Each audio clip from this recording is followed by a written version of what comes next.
मेरे प्रिय छात्रों, ये द्वितीय वर्ष तृतीय सत्र के कक्षा में आप सभी को मनपूर्वक स्वागत करते हुए आपके पाठ्यक्रम के लिए चयनित जो महाभारत की कथा पर आधारित माधवी इस श्रेष्ठ नाटक के नाटककार हैं भीष्म सहानी।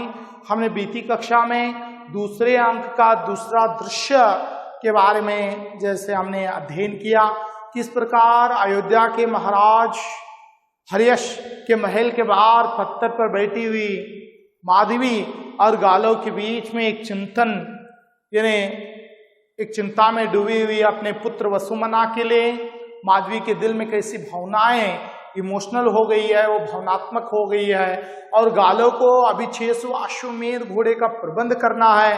वो काशी नरेश देवदास के दरबार में जाकर आया है। वो अगले पड़ाव पर आगे बढ़ने के लिए माधवी को धैर्य देता है, लेकिन माधवी यानी वसुमना को जैसे पुत्र को छोड़कर अयोध्या छोड़कर न जाने का उसका मन यानी विचलित होने लगा है, चंचलमय होने लगा है।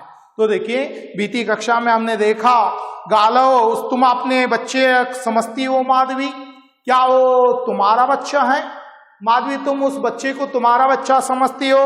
तुमने तो राजा को एक राजकुमार जुटा कर दिया है, वो पुत्र तुम्हारा नहीं है, तुमने एक राजा को एक पुत्र को जुटा कर दिया है।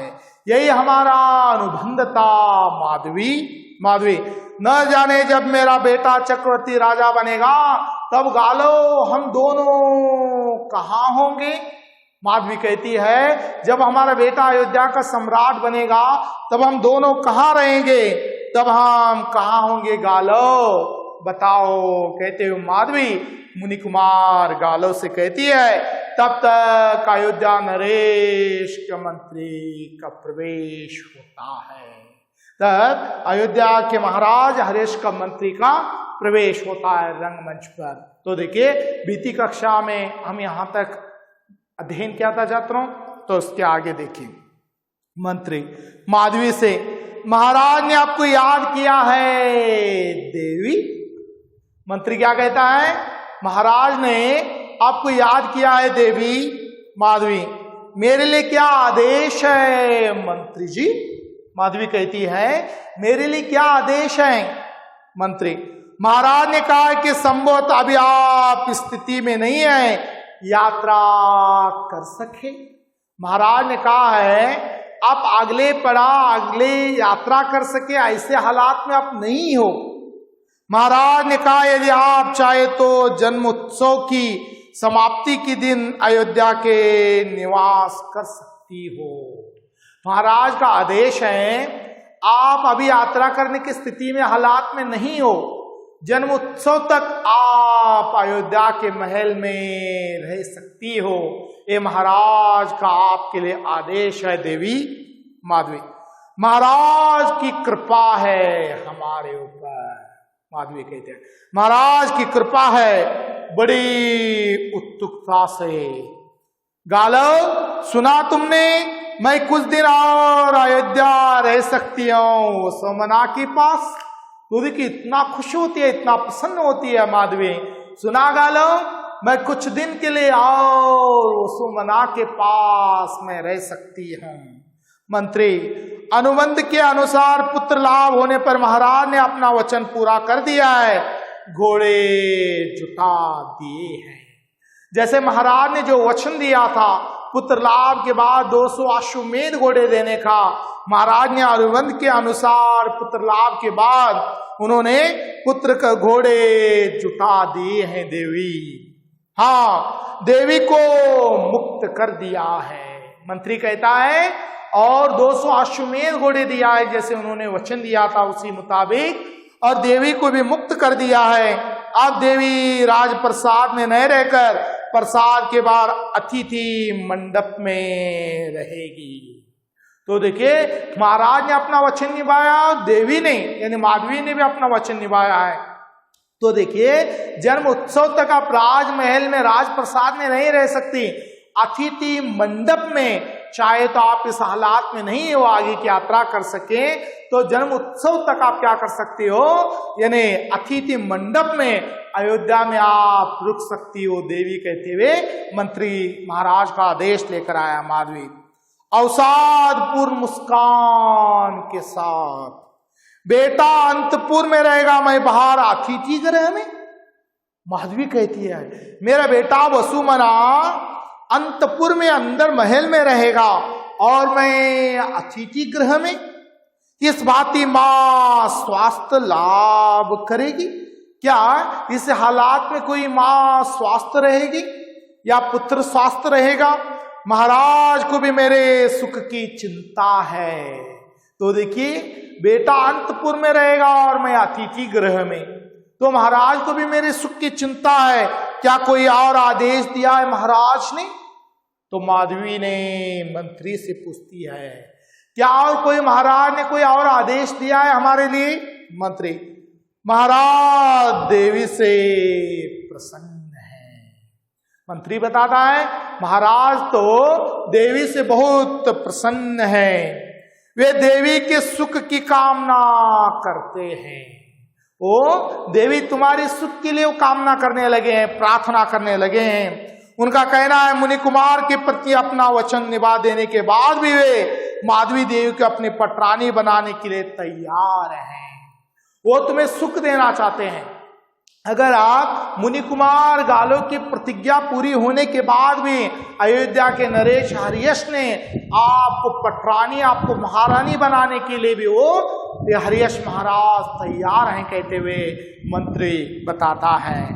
तब माधवी चुप रहती है, साइलेंट। क्या आज्ञा है देवी? आप महाराज के लिए क्या आज्ञा है? आप क्या बताओगे? मुझे आज्ञा दीजिए।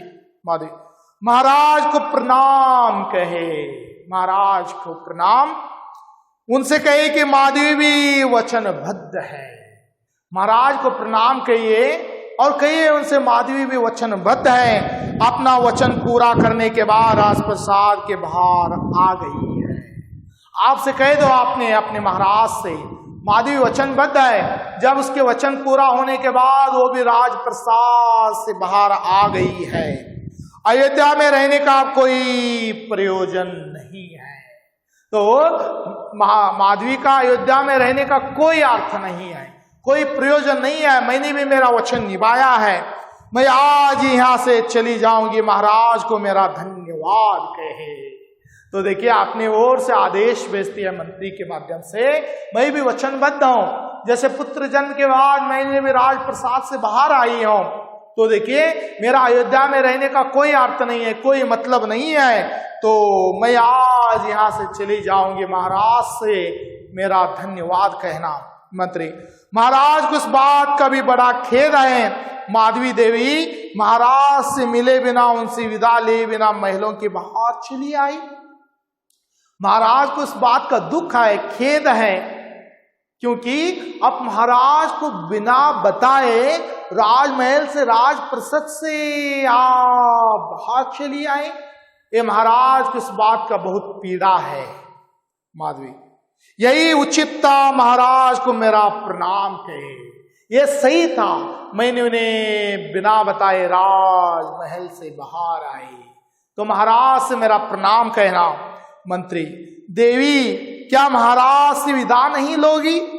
तो कहता है मंत्री क्या अंतिम बार आप महाराज से विदा नहीं लोगी?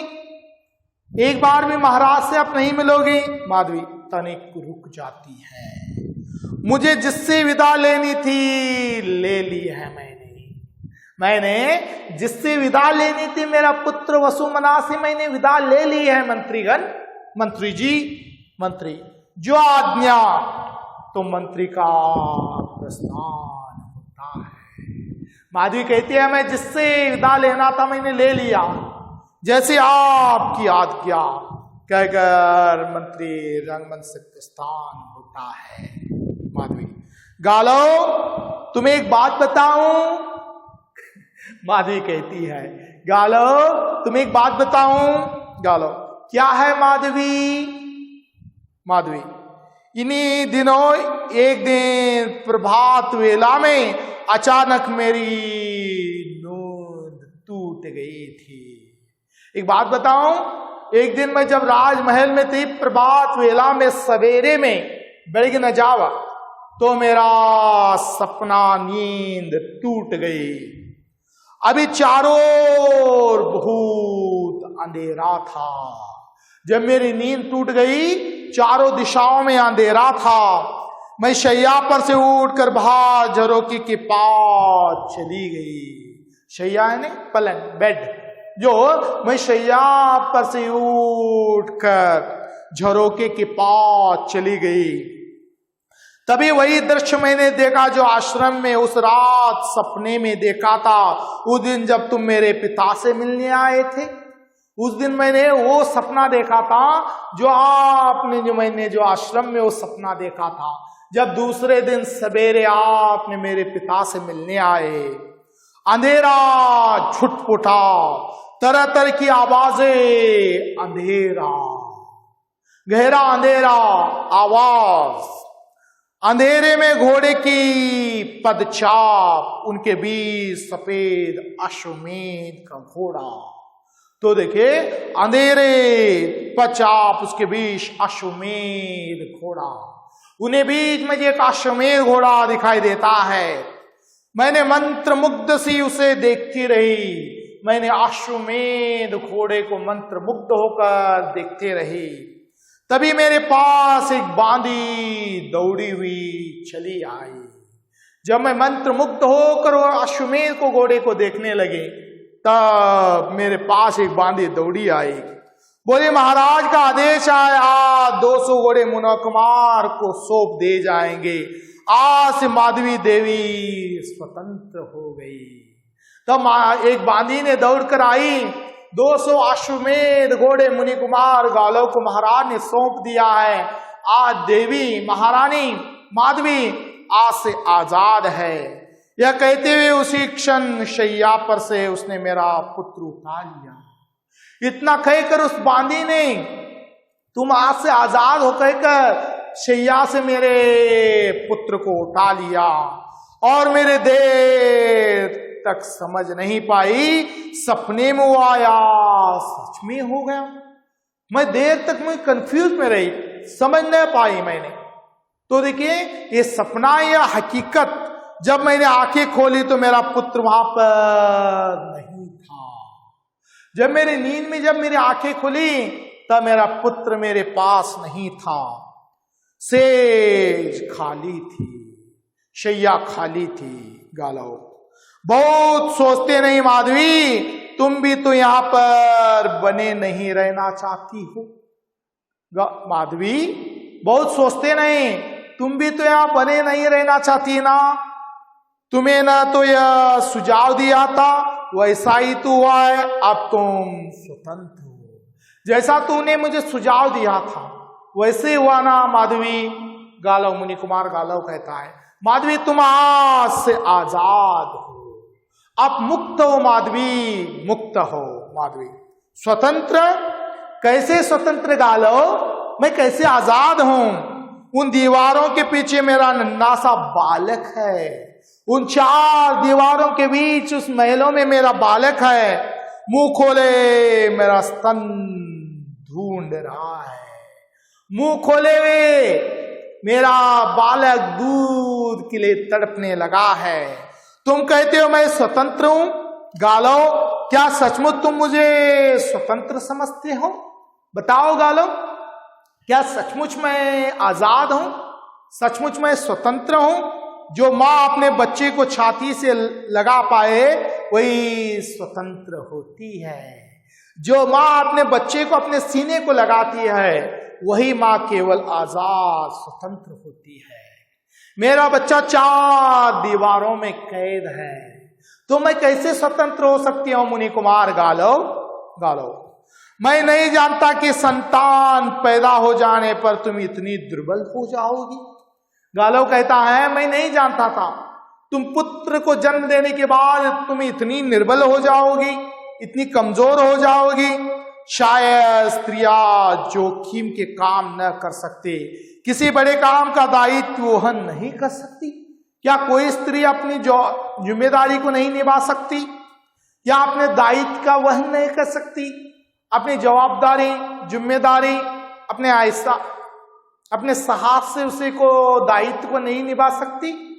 गालव कहता है माधवी, गालव की ओर एकटक देखते रहने के बाद तुम सदा दायित्व की बात करते रहते हो गालव। माधवी कहती है तुम सदा दायित्व की बात करते हो, तुम यही कहना चाहते हो कि मैं कर्तव्य परायण नहीं हूं क्या गालव? तुम यही कहना चाहते हो मैं कर्तव्य परायण स्त्री नहीं हूं? गालव चुप रहता है। एक कर्तव्य मेरे पिता का, एक कर्तव्य मुनि कुमार गालव का, दोनों के कर्तव्य में मेरे मध्य में से पूरे हो रहे हैं। एक और मेरे पिता ययाति का कर्तव्य है, एक और मुनि कुमार गालव का, दोनों कर्तव्य के बीच में मेरा एक कर्तव्य हो रहा है। क्या मैं कर्तव्य परायण स्त्री नहीं हूं? बताओ गालव। पिता ने मुझे सौंप कर अपना कर्तव्य निभा दिया, मुनि कुमार ने घोड़े बटोर कर अपना कर्तव्य पूरा कर दिया। बताओ, मेरे पिता ने तुम्हें दान में देकर अपना कर्तव्य निभा लिया, तुमने अश्वमेध घोड़े बटोर कर तुमने अपना कर्तव्य निभा रहे हो। बताओ मुनि कुमार, एक दानवीर बन गया, दूसरा आदर्श शिष्य। माधवी कहती है एक ययाति महाराज दानवीर बन गया और एक मुनि कुमार गुरु विश्वामित्र का एक आदर्श शिष्य। और माधवी, क्या माधवी खिलौना है? मोह की मारी माधवी कर्तव्य से गिर गई। क्या इनकी मोह, इनकी आशा, इनकी लालच, एक आदर्शता, एक दानवीरता के बीच में क्या माधवी कर्तव्य से गिर गई? वह किसी बड़े काम का दायित्व वहन न कर सकती? यही ना? क्या कोई कर्तव्य को नहीं निभा सकती? यही ना? गालव चुप रहता है, मुस्कुराती है। माधवी की बातें सुनकर गालव चुप रहता है, माधवी मुस्कुराती है। यदि दुर्बल नारी बीच में से निकल जाए गालव तो क्या होगा बताओ? अगर दुर्बल नारी ये माधवी अगर बीच में से तुम्हें छोड़कर चले जाओगे तो क्या तुम्हारी प्रतिज्ञा पूरी होगी? क्या ययाति महाराज दानवीर कहलाएगा? क्या मैं कर्तव्य परायण स्त्री नहीं हूं? बताओ मेरे मुनि कुमार गालव। कहते माधवी क्या करती है, जैसे यानी मुनि कुमार गालव से प्रश्न करती है।